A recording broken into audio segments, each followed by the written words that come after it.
A Paixão de Cristo. Essa é a semana que antecede a Páscoa cristã. Então, nada melhor do que falarmos da Paixão de Cristo. Toda dor e sofrimento, todo flagelo que Cristo recebeu lá na cruz do Calvário, os açoites, os insultos, tudo o que aconteceu com Cristo, nós vamos narrar aqui as suas últimas horas de vida na cruz do Calvário. Queremos trazer um e-book incrível para ilustrar tudo isso e eu espero que no final você consiga entender o verdadeiro amor de Deus refletido lá naquele madeiro, naquele dia. Amém? Deus abençoe você e bora lá para o estudo.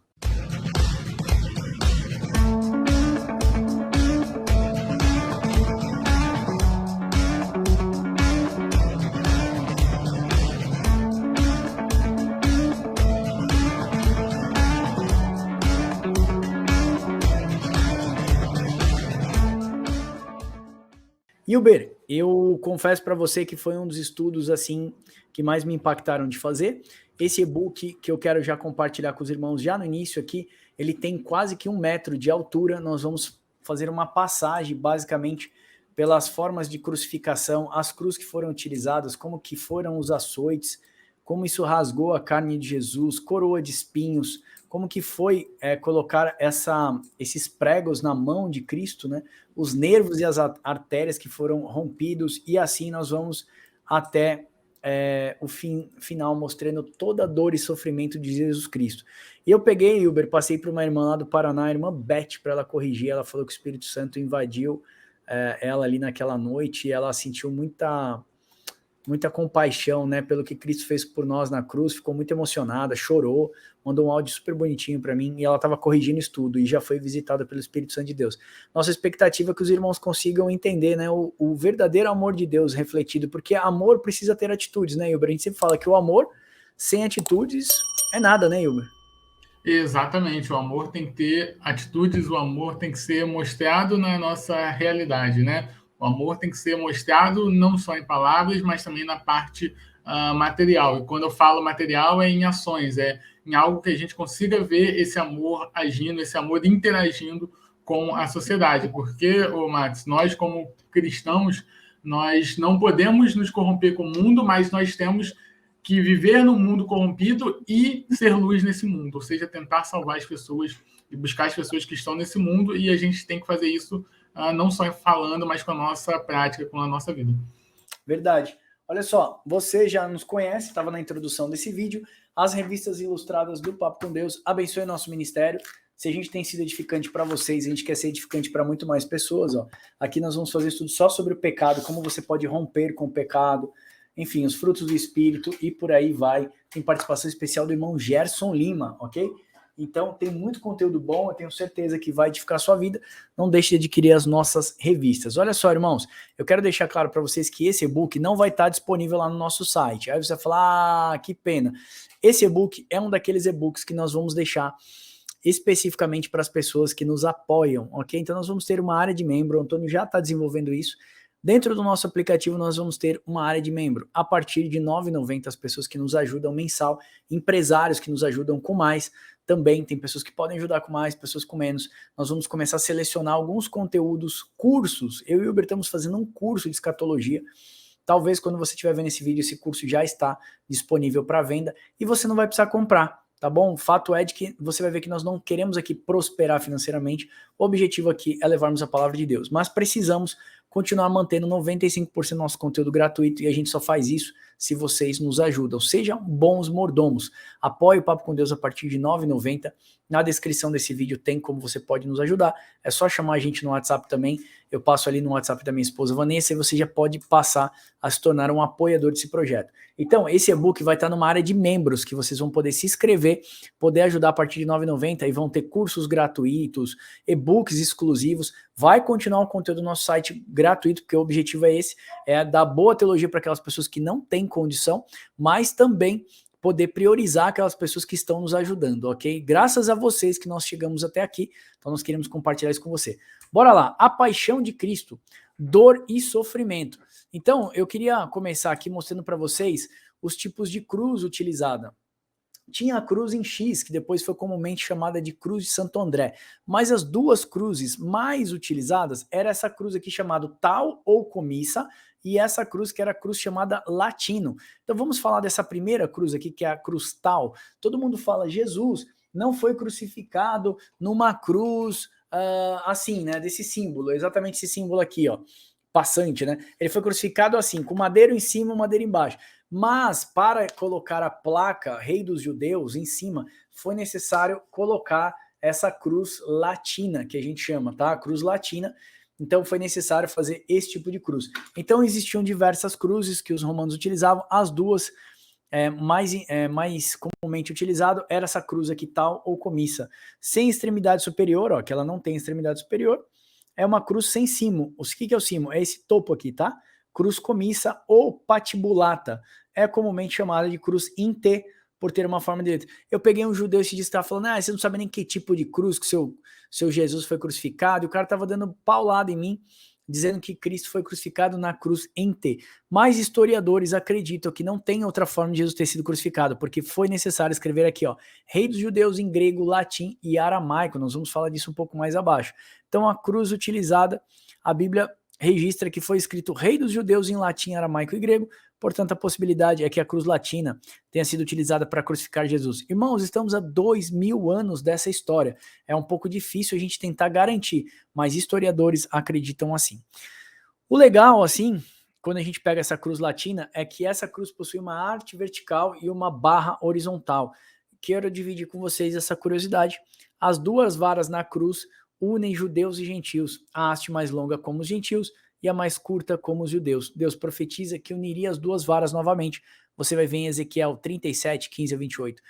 Jesus está dizendo ali que os irmãos deles, que se tornaram gentios, que as 10 tribos do norte, que foi dividida no reino de Salomão, novamente o Senhor uniria, fala para o profeta, pega as duas varas, põe na mão do profeta e profetiza que eu unirei novamente as duas varas. E como que Deus faz isso? Através da cruz de Cristo. Ele une gentios e judeus no corpo de Cristo.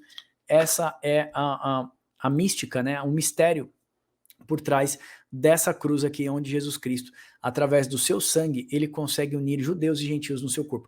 Por isso que o autor de Ezequiel vai dizer, aquele muro que separava já não separa mais, não existe mais divisão entre judeus e gentios. Ô Hilber, parece que as insígnias INRI foi colocado exatamente na cruz de Cristo, que significa Jesus Nazarenos Rex Indarium, que significa Jesus de Nazaré, rei dos judeus, e estava escrito em 3 idiomas, né, Hilber? Por que isso? Você que é professor de história? Exatamente, estava escrito ali em aramaico, porque o povo hebreu, né, que estava ali na região da Palestina, ele falava aramaico depois da volta do cativeiro babilônico. Lembrando que eles vão para o cativeiro falando hebraico, mas aí devido à miscigenação, devido ao tempo que passou no cativeiro, 70 anos, eles adotaram o aramaico, né? E aí o hebraico ficou mais para a liturgia, para a leitura da Torá e por aí vai. Então ficou em aramaico, em grego, que era a língua franca, ou seja, era a língua universal, como é o inglês hoje em dia, por conta do helenismo dos gregos, e também o latim, porque era a língua oficial do Império Romano, né? Então foram essas 6 línguas que ficaram ali, para justamente todos aqueles que passarem provavelmente iriam saber o que significava. Porque se você estava na Palestina, você falava aramaico ou você falava latim, provavelmente, porque você fazia parte do Império Romano. Se não era, com certeza você conhecia o grego. Então você tinha essas 6 línguas ali para todos entenderem a mensagem. Maravilha, então vamos lá, a dor e sofrimento de Jesus. Esse é um modelo do chicote que foi utilizado ali nos açoites que Jesus sofreu. Ele era feito exatamente dessa forma, o cabo era de madeira, as tiras, irmãos, eram de couro, e ele tinha bolinhas de metais e ossos aqui que eram amarrados. Ele era trançado e depois recebia essas, exatamente para quando batesse e puxasse, ele arrancasse pedaços de carne. Jesus teria sido chicoteado exatamente por essa região, dos glúteos até esse membro aqui superior atrás das costelas, ele é chamado as asas, né? Essa parte de asas. Realmente é uma dor incrível. No filme do Mel Gibson mostra um pouco sobre isso. A coroa de espinhos, na manhã da crucificação de Jesus, os soldados romanos teceram uma coroa de espinhos e colocaram na cabeça de Jesus, zombando e ridicularizando abertamente Jesus como rei dos judeus. Acredita-se que os espinhos tinham em média de 4,5 centímetros. Deixa eu ver se tem uma régua aqui. Deixa eu pegar aqui. 4 centímetros, deixa eu ver se eu consigo mostrar para vocês isso, mas você pode pegar entre 4 e 5 centímetros. É bastante coisa, nós estamos falando de mais ou menos isso aqui, isso cravado na cabeça, realmente devia ser uma dor insuportável, né? É bastante coisa, tá? É como se fosse, faz aí nos seus dedos, tá? 3 dedos seus de espinho cravando na cabeça. Então realmente era uma dor insuportável e ele foi então vestido com essa coroa de espinhos. Vamos falar essa curiosidade aqui. 39 chicotadas. As chicotadas eram a forma de castigar o condenado antes da sua morte. Segundo a tradição, acredita-se que Jesus recebeu 39 delas. Esse flagelo romano arrancava a carne das costas do condenado, pois os soldados se intercalavam para golpear o condenado. A gente não tem uma fonte segura para dizer, mas acreditava-se que os judeus existia uma lei que não podia receber mais do que 40 chicotadas. Portanto, os soldados romanos castigaram Jesus com apenas 39, para que depois eles não pudessem ser castigados por Deus. Tá? Isso nós estamos falando de uma curiosidade, não temos uma fonte segura para afirmar isso, tá? Então era por isso que eles davam 39 chicotadas, porque segundo a lei judaica, que nós não sabemos de onde veio essa lei, então é uma curiosidade, eles teriam chicoteado Jesus com 39 chicotadas. Vamos lá, os pregos, né, que pregaram Jesus na cruz romperam nervos e artéria, os nervos e a artéria principal dos seus pulsos, tá? Não eram pregados na mão, eram pregados pelo pulso, porque a mão aqui você poderia simplesmente arrancar os tendões. Quando você é pregado pelo pulso aqui, então você tem os tendões que fazem sustentar o peso da pessoa. Nós vamos falar como que Jesus e os crucificados sustentavam seu peso na cruz, tá? Esses pregos mediam de 13 a 18 centímetros. Vamos novamente para a nossa régua aqui, para a gente fazer essa curiosidade para vocês entenderem aqui, ó. De 13 a 18 centímetros, 18 centímetros é isso aqui. Cara, isso dá praticamente para perfurar o meu corpo, tá? O meu braço, então, facilmente, né? Então, perfuraria tranquilamente. Então, nós estamos falando de perfurar tudo isso daqui, ó. Tudo isso aqui entraria na estaca. Né? Então, o pessoal fala que os pregos romanos realmente eram pregos feitos para não quebrar, né? Os pregos atravessaram os pulsos entre os ossos cúbito e o rádio, lesionando os nervos e provocando imobilização das mãos e dos dedos médio e indicador. Os pregos das mãos mediam cerca de 13 comprimentos centímetros e os pregos dos pés 18, porque os pés geralmente eram intercalados assim, então eles tinham 18 centímetros. Realmente era um momento de muita dor. Perfurado por uma lança. Jesus teve a sua lateral do seu corpo perfurada por uma lança, de onde jorrou água e sangue. Segundo o especialista, a lança penetrou entre a quinta e a sexta costela. Deixa eu ver se eu tenho aqui essa parte da perfuração da lança. Tem, tá aqui, ó. Tá vendo aqui entre a quinta e a sexta costela. O soldado que transpassou Jesus em um texto apócrifo, diz que o soldado romano que transpassou Jesus com uma lança era São Longuinho. Por isso que a gente brinca muito, né? Noite de São Longuinho e tal. Pelo menos aqui em São Paulo a gente brinca bastante. Que posterior à morte de Jesus se arrependeu e terminou a sua vida morrendo como mártir.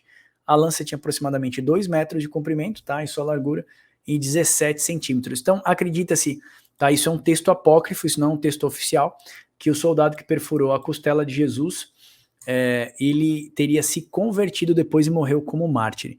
Qual a causa, Max, da morte de Jesus? Eu estou pegando esses fatos científicos, tá? Em site cristão de médicos. Nós pegamos fonte católica, fonte de site cristão médico. A possível causa da morte de Jesus teria sido asfixia. Os músculos do peito estavam em tensão extrema e uma respiração forçada, pois estavam estirados ao máximo. Com o peso do corpo, isso impedia a respiração dos pulmões e eles começaram a causar asfixia severa. Então Jesus foi praticamente sufocado pelo peso do seu próprio corpo, que acaba ocasionando sobre os seus pulmões aqui, tá? Vindo para cá, o sofrimento vicário de Cristo foi relatado em Isaías 53. Ô Hilber, você consegue ler para a gente Isaías 53 do 3 ao 10? Consigo, vou ter que abrir aqui rapidinho, Isaías 53, do 3 ao 10. Isso. Enquanto isso, eu vou falar aqui de uma parte aqui. Tá, já tá aberto. Então, por favor, pode ler. Tá, do 3 ao 10. Ela é desprezado e o mais rejeitado entre os homens, homem de dores. É experimentado nos trabalhos, e comum de quem os homens escondiam o rosto, era desprezado, e não fizemos caso algum dele. Verdadeiramente, ele tomou sobre si as nossas enfermidades e as nossas dores levou sobre si. E nós o reputamos por aflito, ferido de Deus e oprimido. Mas ele foi ferido por causa das nossas transgressões e moído por causa das nossas iniquidades. O castigo que nos traz a paz estava sobre ele, e pelas suas pisaduras fomos sarados. Todos nós andávamos desgarrados como ovelhas. Cada um se desviava pelo seu caminho, mas o Senhor fez cair sobre ele a iniquidade de todos nós. Ele foi oprimido e afligido, mas não abriu a sua boca. Como um cordeiro foi levado ao matadouro, e como uma ovelha muda perante os seus tosqueadores, assim ele não abriu a sua boca. Da opressão e do juízo foi tirado. Quem contará o tempo da sua vida? Porquanto foi cortado da terra dos viventes. Pela transgressão do meu povo ele foi afligido. E puseram a sua sepultura com os ímpios, e com o rico na sua morte, ainda que nunca cometeu injustiça, nem houve engano algum na sua boca. Todavia, o Senhor agradou moê-lo, fazendo-se enfermar. Quando a sua alma se puser por expiação do pecado, verá a sua posteridade, prolongará os seus dias, e o bom prazer do Senhor prosperará na sua mão. Olha só, o profeta Isaías está relatando o futuro que aconteceria, porque Isaías está profetizando ali 600 a 700 anos antes de Cristo, não é isso, Hilber? É mais aproximadamente por esse período, e ele já estava relatando o sofrimento que Cristo viria a ter. Então nós não reputávamos ele, não achávamos que ele fosse, não dávamos nada para ele, nele não era visto beleza alguma. Inclusive Isaías vai falar até das suas costelas que nós poderíamos contar. Então Jesus era um homem magro, obviamente, dedicado à obra e ao reino de Deus. A gente consegue ver um homem que tem uma missão, e a missão dele é obedecer aquilo que o Pai lhe enviou. E nós vemos um Deus que é tão amor, puro amor, que ele se apraz, vamos dizer assim, como se Deus sentisse prazer no sofrimento, mas não é isso, tá? Mas ele apraz em moer o seu filho na cruz, como Isaías fala. Ele moeu o seu filho para que pudesse dar vida para nós. E hoje, nós aqui, fazendo esse estudo, devemos fazer uma reflexão. Será que nós amamos a Deus da mesma forma como Deus nos amou? Tamanho e tremendo é esse amor que ele moe seu próprio filho. Se eu chamar meu filho aqui de 9 anos hoje e trazer ele aqui para vocês verem, eu não teria coragem de fazer o que Deus fez. Por isso que mostra o tamanho do amor de Deus. A gente não consegue dimensionar o tamanho desse amor. Vamos lá. Agora eu quero falar aqui do método da crucificação. Ao ser pregado na cruz, o peso do corpo podia deslocar os ombros na crucificação, e como os braços ficavam o tempo todo esticados, a caixa torácica se expandia, dificultando a respiração. Por isso que nós falamos que Jesus possivelmente morreu de asfixia, tá? Então existia um apoio para os pés, onde os crucificados podiam apoiar e se levantar para respirar. Dessa forma, a morte demoraria a chegar e o martírio seria prolongado. Então eles colocavam aqui embaixo, isso a gente viu quando eu fui lá em Jerusalém, eles colocavam aqui embaixo um toco de madeira. Para os crucificados, eles pisavam, levantavam, respiravam, tiravam a pressão dos seus pulmões e aí novamente eles caíam. Tá? E isso era feito para quê? Para que fosse prolongado o sofrimento deles na cruz. Por isso que quando os judeus chegam ali em Pilatos e falam, olha, a Páscoa, o Shabat, na verdade, começa às 6 horas da tarde. Né? Nós precisamos acelerar a morte deles. Aí, então, é dado indicação aos soldados romanos para que quebrem as pernas do crucificado. O que é quebrar? Quebra aqui, ó, bem aqui, na parte da canela. Eles vão lá e quebram. Então você não tem força para levantar e respirar mais. Uma vez que você quebra e você fica exposto, você asfixia o seu pulmão e você morre por asfixia. Isso acontece praticamente que instantaneamente. Menos de poucos minutos o crucificado morre. Antes de quebrar os seus ossos, Isaías profetizou que ele não teria nenhum dos seus ossos quebrados. Então o que o soldado faz? Ele pega uma lança e enfia mais ou menos na quinta costela de Jesus, sai água e sangue. E ali ele percebe então que Jesus já tinha agonizado, já tinha morrido. E a água já se misturou com sangue, então teve uma falência dos seus órgãos internos. E eles falam, ele já está morto, pode tirar ele da cruz.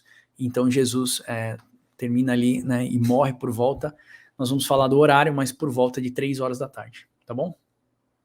Então é exatamente isso que eles faziam, eles colocavam esse toquinho aqui para a pessoa poder levantar, para respirar. Isso então conduzia o mártir a passar muito mais tempo para morrer.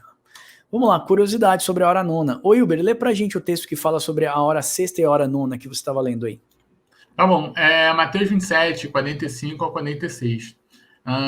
E desde a hora sexta houve trevas sobre toda a terra, até a hora nona. E perto da hora nona, exclamou Jesus em alta voz, dizendo: Eli, Eli, lama sabachthani. Isto é, Deus meu, por que me desamparaste? Então houve treva entre a hora sexta e a hora nona. Hora sexta, irmãos, era o meio-dia, tá? Mas por que, da onde você tirou isso, Max? Vamos lá. Nos tempos de Jesus não havia relógios para marcar as horas, então as pessoas contavam as horas a partir do nascer do sol. Geralmente o sol nascia por volta de 6 horas da manhã, e contando a partir daí, nós temos 9 horas, o que nos traz 3 horas da tarde. Então Jesus, vamos dizer assim, que o sol nasceu 6 horas da manhã, 6 horas depois seria meio-dia, onde Jesus foi crucificado. 3 horas depois Jesus morreria, que era a hora nona. Então se eu contar 6 horas, 7, 8, 9, 10, 11, meio-dia, 1, 2, 3, Jesus morreu 3 horas da tarde, exatamente, foi quando ele expirou, ok? Aqui eu trago um quadro para você de algumas curiosidades, mas esse quadro também é um quadro mais de curiosidades, tá? Não se pega nisso, mas ele vai dar passo a passo do sofrimento, passo a passo do sofrimento de Jesus. Então Jesus lava os pés dos discípulos às 7 horas da noite do dia anterior à sua morte. Às 20 horas é a última ceia. 21, Jesus ora no Monte das Oliveiras. 22, Jesus entra em agonia, orando, sangue. Ele começa a escorrer sangue. Às 23, ele recebe o beijo de Judas. Meia-noite, ele é preso. 1 hora da manhã, conduzido a Anás, depois Caifás, depois Pedro nega Jesus, e assim vai. Olha aqui, ó, meio-dia. Jesus é chicoteado, né, às 9 horas da manhã, ele é coroado de espinho às 10, 11 horas ele carrega sua cruz, ele faz a via sacra, né, que o pessoal chama via crucis. Ao meio-dia ele é despojado de suas vestes e pregado na cruz. Ele perdoa o ladrão da cruz, Jesus fala com João e Maria: eis aí o teu filho. Às 3 horas da tarde ele morre, 4 horas ele é traspassado pela lança, que nós falamos, para confirmar se precisava quebrar os pés dele ou não, mas nenhum osso do seu corpo foi quebrado, já existia a profecia de Isaías. 5 horas da tarde ele é tirado da cruz, 6 horas então ele é sepultado. Então essas são as curiosidades ali. Aqui os cravos nos pés, era um ponto específico que separa o tarso do metatarso, imobilizando assim qualquer movimento de muita força. Então uma vez uma pessoa pregada na cruz, ela não consegue saber, porque ele parte ali, o tarso e o metatarso, são os controles, os nervos de maior, os tendões de maior força que você tem nos pés, então você praticamente perde toda a sua mobilidade. O que você conseguiria fazer, talvez um apoio para respirar, como nós falamos, e nada mais. Existem terminações nervosas nessa região, que é altamente sensível para sentir toques de superfície, causando grande flagelo ao crucificado. Foi terrível. Aqui, mais outra curiosidade: Jesus é condenado a carregar a trave horizontal na cruz, ao qual ele pesava mais de 34 quilos. A cruz completa pesava mais de 130 quilos. Então, a trave horizontal é essa trave aqui, ó, porque a vertical já estava lá. Ele carregava aquela que ele ficaria pregado assim, na horizontal. E essa trave era mais ou menos 34 quilos. Esse modelo de castigo foi usado pelos persas, e depois os romanos adotaram o mesmo método de sofrimento como uma pena capital. A cruz era feita de pinho, cedro ou oliveira, são as madeiras mais rígidas daquela época. Irmãos, eu quero dizer para vocês que esse e-book vai ficar disponível para os irmãos que vão nos apoiar, entrar aí no nosso clube de assinantes do Papo com Deus, tá? Se você quiser se tornar um clube de assinantes, chama a gente no WhatsApp, você já tem os nossos canais de comunicação, aqui embaixo também tem links para isso, mas o que nós gostaríamos de falar com você é referente a essa reflexão. A gente gostaria de fazer reflexão dessa paixão de Cristo, desse sofrimento. Ô Wilber, o que mais me destaca nisso, eu posso parar e ver só o sofrimento de Cristo, mas eu imagino o sofrimento de Deus, o Pai, né? Ter que crucificar o seu filho, moer. A Bíblia fala que Deus se apraz em moer o seu filho para que pudesse alcançar todos nós. E hoje, todas as vezes que a gente peca e a gente não se dedica em vivermos uma vida na prática de justiça, o autor de Hebreus fala que a gente leva Jesus Cristo para a cruz todos os dias. Imagina como se Jesus estivesse sendo crucificado todos os dias, passando por essa dor e sofrimento novamente, porque o pecador não se arrepende. Ou aquele que se arrependeu não anda em prática de justiça. Isso é pesado pra gente, né, Wilber? Não, exatamente, exatamente. E uma das questões que a gente mais ouve, ou perguntas que mais chegam até nós, é por que no mundo há sofrimento se Deus é tão perfeito? E às vezes a gente esquece do sofrimento que o próprio Deus passa, que é muito maior que o nosso. Porque nós carregamos a culpa somente do nosso pecado. E Jesus Cristo, sem pecado nenhum, carregou a culpa de todos os pecados da humanidade, não só o meu, como de todos. Então, isso é muito mais pesado. Então, a gente fica se perguntando o porquê nós sofremos e a gente, às vezes, não olha por outra visão e pergunta por que Deus sofre. Porque um Deus todo-poderoso, um Deus que sabe de todas as coisas, onipotente, onipresente, ele escolheu sofrer. E a gente entende que Deus ele não é alheio ao sofrimento, ele participa do sofrimento humano. E ele carregou a maior parte desse sofrimento, porque enquanto a gente carrega os nossos próprios pecados, Jesus Cristo decidiu carregar os pecados de todos, sendo que ele não tem pecado nenhum. Então, quando a gente entende isso, quando a gente faz essa reflexão, a gente entende que Deus ele não é um Deus que é alheio ao sofrimento, como outras religiões são, ou como o mundo quer que a religião seja, ou como o mundo quer passar que é, né? Você vê no Instagram, rede social, todo mundo feliz, todo mundo rico, todo mundo ali nos status, mas mostrando uma coisa que não tem, enquanto o próprio Deus ele vai e se faz carne e sofre pelos nossos pecados.